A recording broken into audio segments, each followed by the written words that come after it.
Vamos a estudiar uno de los pilares en los que descansa la seguridad de la información, el control de acceso. En la más remota antigüedad, Homo sapiens vivía en grupos familiares extendidos y dependía de la cacería y la recolección para su sobrevivencia. El grupo tenía un cierto territorio que era su fuente de alimentación, y cuando este territorio agotaba sus posibilidades, sencillamente el grupo se movía hacia otros terrenos que le fueran favorables en ese momento. Así estos grupos nómadas iban recorriendo diversos lugares. Cuando estos grupos empezaron a practicar la agricultura, aparecieron excedentes de comida, y esos excedentes llevaron a la construcción de barreras artificiales para protegerlos. Los grupos vecinos probablemente se querían apoderar de esos excedentes.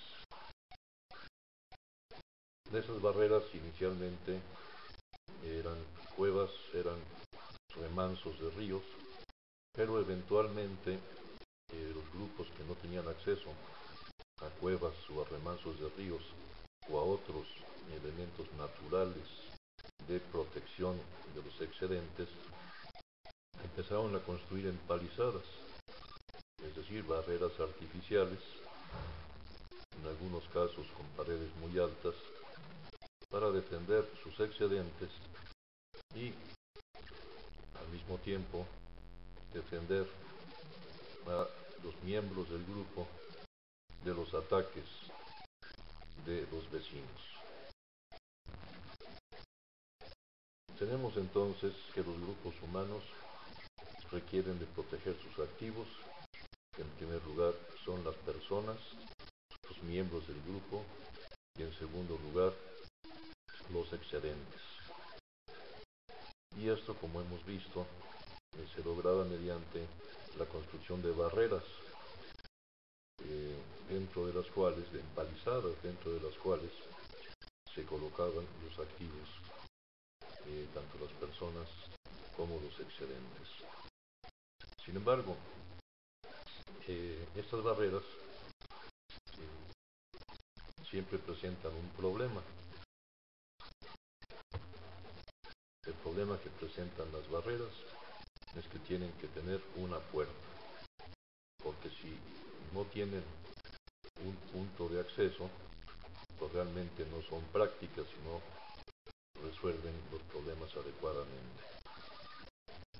Entonces, el problema del control de acceso, la metodología de control de acceso, es esencialmente tener un activo protegido por algún perímetro, que necesariamente debe tener una puerta. Cómo controlar el flujo de personas y de material. Ese es el principal problema. Si no se logra vigilar apropiadamente la puerta, todo el significado del perímetro, de la barrera, de la empalizada, en la puerta se tienen que tomar una serie de decisiones. Si alguien solicita entrar, tenemos que saber quién es. En los grupos humanos, una persona puede reconocer aproximadamente a 150 congéneres, o sea, 150 miembros de su grupo. Cuando el grupo es mayor de 150, ya no se tiene la capacidad psicológica de reconocerlos a todos. Entonces, los grupos que construían empalizadas y que eran muy numerosos, tenían que buscar la manera de saber quién era la persona que quería entrar. Y mucho más importante, desarrollar metodologías para demostrar la identidad. Es decir, no basta que alguien que quiera entrar a una empalizada nos diga que su nombre es Juan Pérez, que pertenece a la familia Pérez de la empalizada, sino que tiene que demostrarlo de alguna manera, tiene que demostrar su identidad. Y una vez que se ha demostrado la identidad, se le puede franquear el paso, pero hay que decidir qué es lo que se le permitirá hacer. Esto resume los pasos que hay que tomar para tener un control de acceso.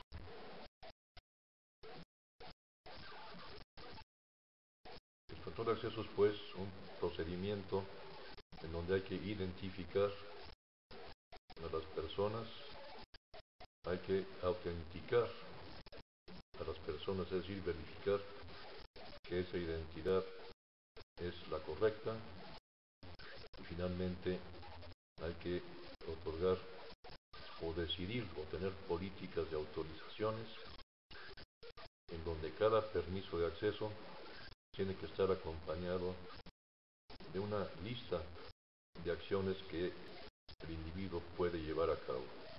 Esto es la autorización que tiene. Las autorizaciones son necesarias para proteger a los activos contra robos, contra ataques, y para llevar esta protección dentro de la empalizada se debe limitar las acciones que pueda tomar una persona. Entonces estamos protegiendo y las personas. En el caso moderno vemos que no solo son las personas, sino es más bien la información la que estamos protegiendo. Entonces, el desarrollo de las formas de asociar los permisos de acceso con las autorizaciones es lo que llamamos la metodología o la disciplina de control de acceso. La combinación del establecimiento de perímetros y mecanismos de autenticación como santo y seña es, como decía, el control de acceso, que es la actividad principal en seguridad informática. Si no tenemos un control sobre quién interacciona con nuestros datos y nuestros equipos, no podemos bajo ningún concepto garantizar la seguridad de esa información. Para poder establecer el mecanismo de control de acceso, se requiere tener un sistema acotado en sus componentes y en sus usuarios. Un sistema acotado es aquel en el que es posible hacer una lista de las componentes y los usuarios. Y se necesita también desarrollar el sistema que permita a cada componente saber en forma inequívoca con quién está interaccionando en un momento dado. Es decir, se tiene que establecer una relación firme, fehaciente, entre un usuario y una componente de información y aplicar a ese contacto las políticas de funcionamiento que se hayan.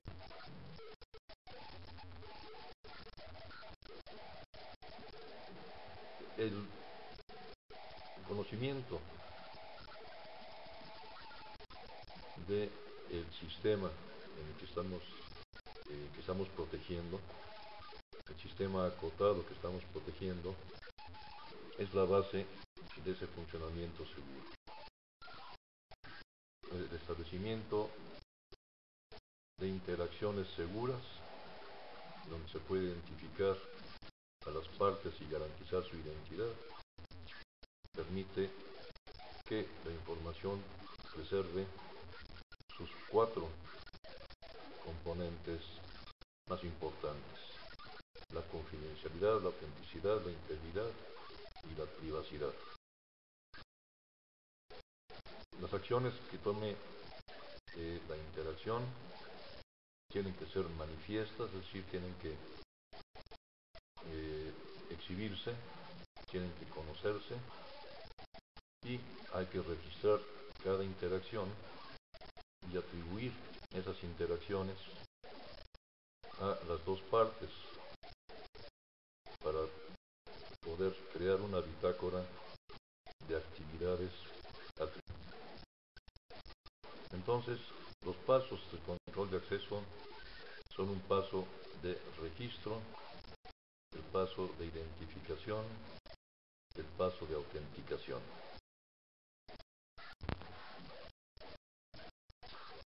Cualquier sistema que requiera el uso de mecanismos de identificación y autenticación tiene que empezar por un sistema de registro de las componentes de ese sistema.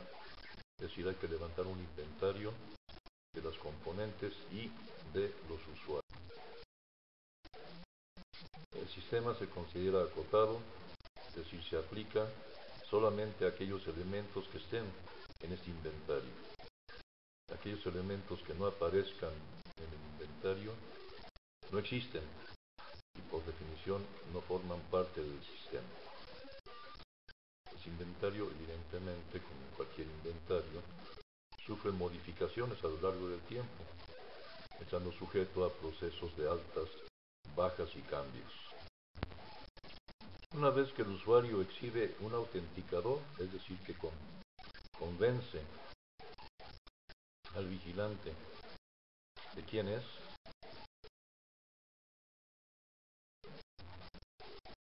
se convierte en un usuario activo del sistema de información a través de una sesión que crea el sistema operativo. A partir de ese momento, todas sus acciones deben estar ligadas a su identidad. El sistema operativo debe ser capaz de distinguir entre diferentes instancias del mismo recurso que hayan sido solicitadas por diferentes usuarios. Es decir, lo que hay que lograr es una relación fidedigna entre cada instancia de una acción y el objeto de esa acción. Y hay que ligar todo esto a la identidad. Por ejemplo, en términos de control de acceso físico a un edificio, podemos pensar que una persona ha franqueado la entrada del edificio, pero además lleva un gafete que le indica a todo el mundo su nombre y quizás en qué zonas del edificio pueda circular. Eso comúnmente se hace asignando colores a los gafetes y también identificando con un color las diferentes zonas del edificio. De esta manera, si una persona de gafete amarillo está en una zona del edificio que es azul, sabemos que ahí hay un problema.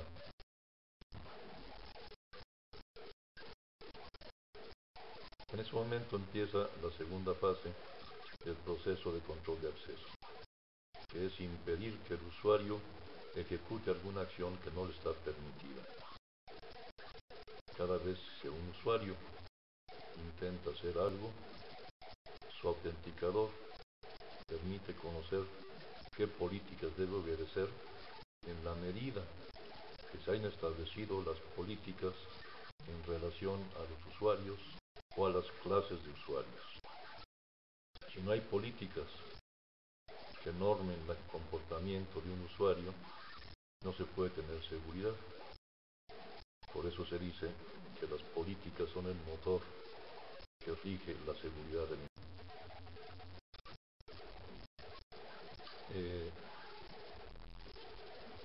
Siguiendo con la analogía del control de acceso físico, podemos pensar que el usuario ha entrado a un edificio, al castillo, pero hay que vigilarlo para que no pueda llegar a donde se guarda el tesoro o donde se guardan todas las componentes del tesoro.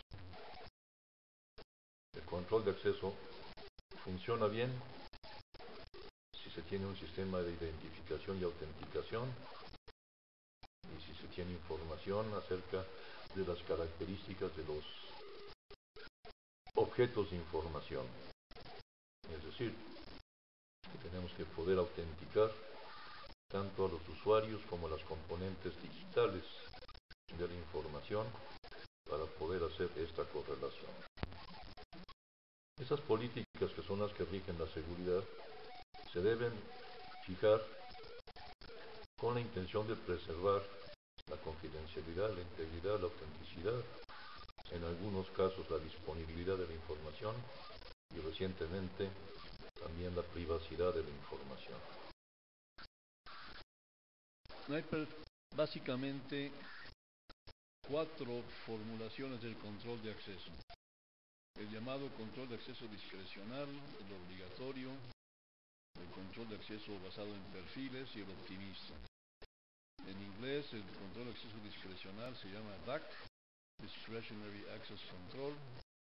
El obligatorio es MAC, Mandatory Access Control. El basado en perfiles es RBAC, Role-Based Access Control. Y el último es el Optimistic Access Control.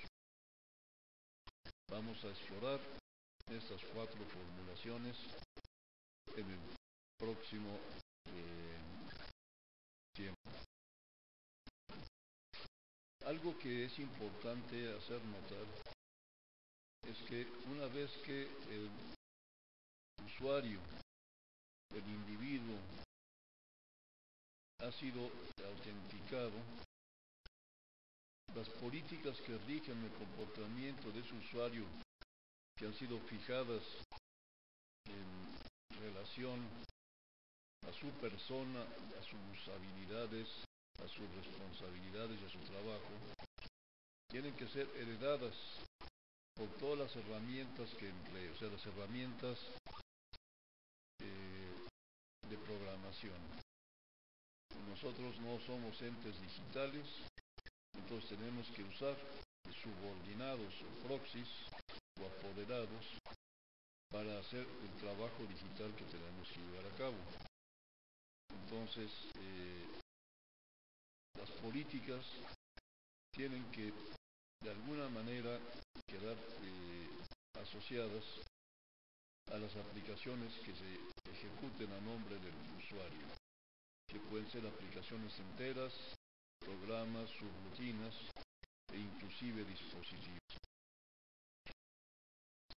Cada herramienta tiene que estar sujeta directamente a las políticas aplicables, lo cual requiere que se pueda identificar y autenticar a todas las herramientas para que sea posible implantar esa propiedad de la herencia. Es decir, no es solo suficiente autenticar a los usuarios, sino también tenemos que autenticar las herramientas para poder asociar las acciones de las herramientas a nombre de las políticas de las que estoy hablando. Especifican los accesos autorizados. Los mecanismos son los que implementan esas políticas. No hay que confundir las dos cosas. Al hablar de políticas, se pueden discutir los requerimientos lógicos y institucionales sin especificar cómo se van a implementar.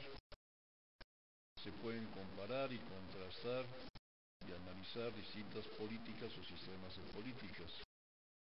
Después, se pueden diseñar o seleccionar mecanismos que pongan en vigor una política o una amplia gama de políticas. La política más antigua y más sencilla, más primitiva, digamos así, es el control de acceso voluntario, el discretionary access control. Son políticas que permiten a un usuario negar o aceptar el uso de sus archivos. Es decir, la premisa fundamental es que los entes binarios son propiedad de los usuarios.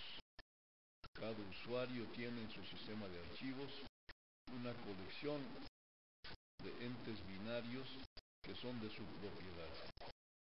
Y entonces es el usuario el que ofrece el uso de esos archivos o el que impide el uso de esos archivos. Hay diversas maneras de implementar el control de acceso discrecional y las más conocidas son los bits de permiso, los sistemas de contraseñas, las listas de capacidades y las listas de contraseñas. En los bits de permiso se especifica a un usuario como el dueño de un archivo y dentro del encabezado de ese archivo se indica si ese archivo puede ser usado por el usuario o por un grupo de usuarios que haya creado el dueño o por todo el mundo. En un momento dado, un usuario pertenece a un grupo, pero puede dejar de pertenecer a él. Y se otorga el permiso de lectura, escritura o ejecución a un grupo. Evidentemente, el dueño del archivo puede hacer lo que quiera con ese archivo, y si da permiso amplio para todo el mundo, entonces está regalando ese archivo al resto de los. La manera más tradicional de implementar ese tipo de control de acceso, aparte de los bits de permiso, es el sistema de contraseñas. Cada archivo binario tiene asociada una contraseña, y antes de que algún otro usuario pueda ejercer, usar ese archivo binario, tiene que exhibir la contraseña. Por lo tanto, el dueño del archivo tiene que comunicar esa contraseña a todos sus amigos con los cuales quiere compartir ese activo binario. Eso siempre presenta los problemas típicos de las contraseñas, que son la pérdida o divulgación de las contraseñas, los cambios de contraseñas requeridos cuando alguien vulnera una contraseña. Entonces hay que avisar a todos los usuarios legítimos de que ha cambiado la contraseña del archivo, y es realmente una pesadilla administrativa cuando hay demasiadas contraseñas, demasiados usuarios con contraseñas. Una alternativa adicional es usar las listas de capacidades. Pues cada objeto binario evidentemente tiene un solo dueño, y el dueño es todopoderoso. Ese dueño otorga el acceso a otros individuos, y el dueño puede cancelar los privilegios de esos individuos. Entonces, cada usuario en el sistema del que estamos hablando tiene una lista de capacidades que contiene los nombres de los objetos a los que tiene acceso. La lista la mantiene el sistema operativo, o sea, ya no es que un usuario modifique el encabezado de un ente binario, sino que notifica al sistema operativo de que un usuario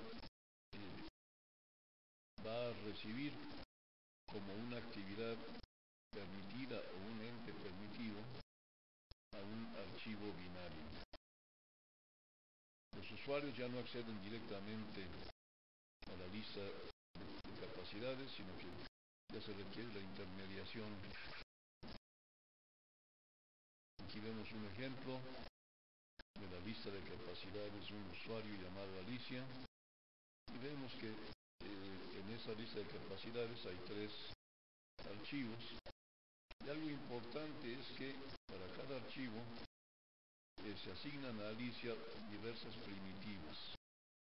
Por ejemplo, en el archivo 1 se indica que Alicia es la dueña y que puede leer y escribir, mientras que en el archivo 2 solo puede leer y en el archivo 3 solo puede ejecutar. Es decir, una lista de capacidades no solo implica que cada usuario tiene una lista de los entes binarios que puede emplear, sino cuáles son las capacidades, cuáles son las acciones primitivas que puede tomar sobre esos recursos.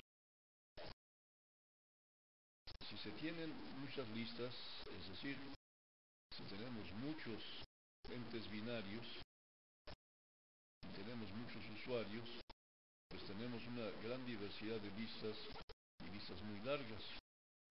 La cancelación de un permiso implica buscar en todas las listas de todos los usuarios si existe ese permiso para darlo de baja.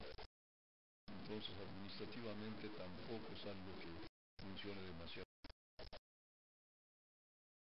La metodología más usual son las llamadas listas de control de acceso, en inglés Access Control Lists, más conocidas como ACLs.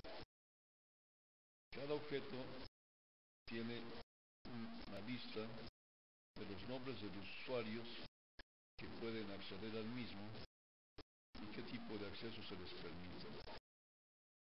Se pueden establecer jerarquías, grupos, se pueden usar caracteres comodín, y es realmente una implementación sofisticada de los bits. Aquí tenemos un ejemplo de la lista de control de acceso, el Access Control List, el ACL, de un directorio telefónico, en donde tenemos 3 usuarios de ese directorio, que son Pedro, María y el programa 1, con las acciones que cada uno de ellos puede tomar. Este tipo de control de acceso voluntario, en cualquiera de sus modalidades, tiene una debilidad inherente. Es posible atacar el control de acceso voluntario a través de los llamados caballos de Troya. Y aquí, por favor, recuerden que los troyanos eran los que vivían en Troya, y los que estaban atacando a Troya eran los griegos, y que usaron el dispositivo de un caballo de Troya para penetrar. Es decir, un caballo de Troya es un medio que tienen los atacantes de violar las barreras de control de acceso. No hablen de ese tipo de programas como programas troyanos, sino deben llamarlos caballos de Troya. Entonces, un caballo de Troya, para derrotar al control de acceso voluntario, funciona si se logra introducir al sistema del dueño de los activos binarios, si se le da a este dueño un programa que haga aparentemente algo útil o divertido, y que cuando el usuario lo ejecute, además de hacer lo que se dice que hace, ocultamente copia todos los archivos sobre los que tiene control el usuario y los manda a un segundo usuario. Es decir, el usuario pierde control de sus activos binarios, de sus activos informáticos, por acción de un código malicioso que, repito, recibe el nombre de caballo de Troya y que debe de ser implantado en el sistema de archivos por el propio usuario, el dueño. Y aquí yo quisiera que ustedes reflexionaran sobre lo siguiente. ¿Cuántos de los programas que tienen ustedes en el funcionamiento en su computadora o en los servidores de su institución son verdaderamente confiables? ¿Contendrán un caballo de Troya? ¿Contendrán un segmento de código malicioso que sencillamente copie todos sus activos a otro directorio o a otro usuario? Es una pregunta que hay que hacerse. También hay que preguntarse de dónde provienen los programas que se están empleando. Uno de los errores más importantes que se cometen en seguridad es obtener programas que no son legítimos, que son programas pirateados, que pueden contener código malicioso. Esos son típicamente las fuentes de los caballos de Troya. Entonces hay que emplear solamente programas que se hayan obtenido de un proveedor confiable y aún mejor, si son firmados por el fabricante y la firma del fabricante le llega al usuario final fuera de banda. Este modo de funcionar, que era muy popular, empezó a hacerse popular a mitad del siglo pasado, es el que prevalece todavía. No es el mejor sistema, sin embargo es el más frecuente, el más usado y quizás el más cómodo para todo el mundo. Durante las épocas de mediados del siglo pasado se llevó a cabo un buen esfuerzo de investigación sobre este tipo de sistemas de control de acceso. Y en esta investigación se descubrió o se dio origen a un concepto básico en la seguridad de la información, que es el concepto de matriz de estado de seguridad de un sistema de información. Los renglones de esa matriz corresponden a los sujetos que constituyen el sistema, o sea, a los elementos activos, a los usuarios, a los programas, evidentemente a los entes binarios que hacen cosas, mientras que los objetos, que son las columnas, corresponden a los elementos pasivos que reciben las acciones de los sujetos.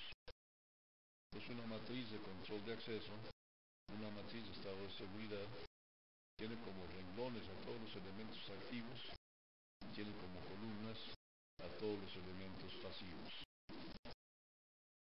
Como se puede apreciar en esta transparencia, donde tenemos elementos activos que son Pedro y María, que son usuarios, que son personas que tienen privilegios, que tienen autorizaciones, las cuales se heredan a los entes binarios que funcionan en su nombre.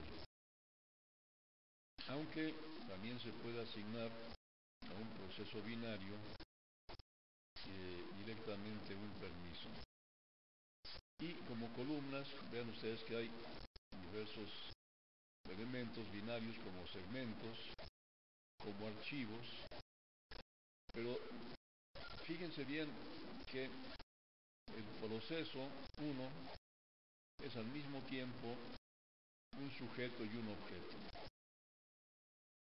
Igual que un programa ejecutable, que puede ser ese proceso, pero al mismo tiempo se puede cambiar el programa ejecutable por acción de algún otro actor.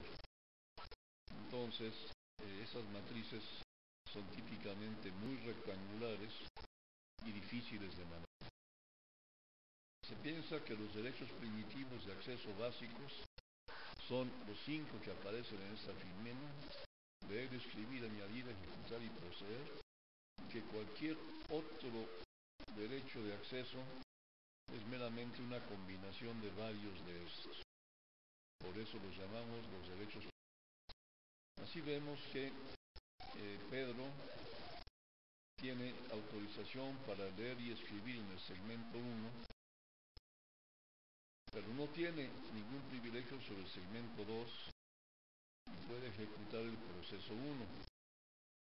Eso es un problema en el sentido de que hay elementos de matriz que están vacíos y eso crea incertidumbres. Entonces, la teoría moderna de este tipo de control de acceso indica que en los elementos de matriz en donde no aparezcan permisos de los primitivos, sencillamente hay que inventar un derecho primitivo que sea el de prohibir cualquier interacción. Otro concepto que se descubrió haciendo la investigación sobre el control de acceso discrecional, el Discretionary Access Control, es un concepto muy básico en seguridad del monitor de referencia. Cuando un sujeto, ya sea un usuario o algún ente binario que actúe a nombre de un usuario, solicita actuar sobre un objeto, sobre un ente pasivo, esto solo se puede permitir si se hace a través de una parte del sistema operativo. Es decir, todas las solicitudes de interacción entre sujetos y objetos tienen que canalizarse a una parte del sistema operativo que se llama monitor de referencia. Ese es el concepto fundamental en seguridad, el monitor de referencia. Este monitor de referencia es el que recibe y acredita los identificadores de ambos, o sea, del sujeto y del objeto, realiza la autenticación correspondiente y aplica las políticas de seguridad permitiendo o denegando la acción. El monitor de referencia entonces usa la matriz de estado de seguridad para determinar qué políticas se aplican a la interacción que estamos considerando, para encontrar la información para tomar la decisión.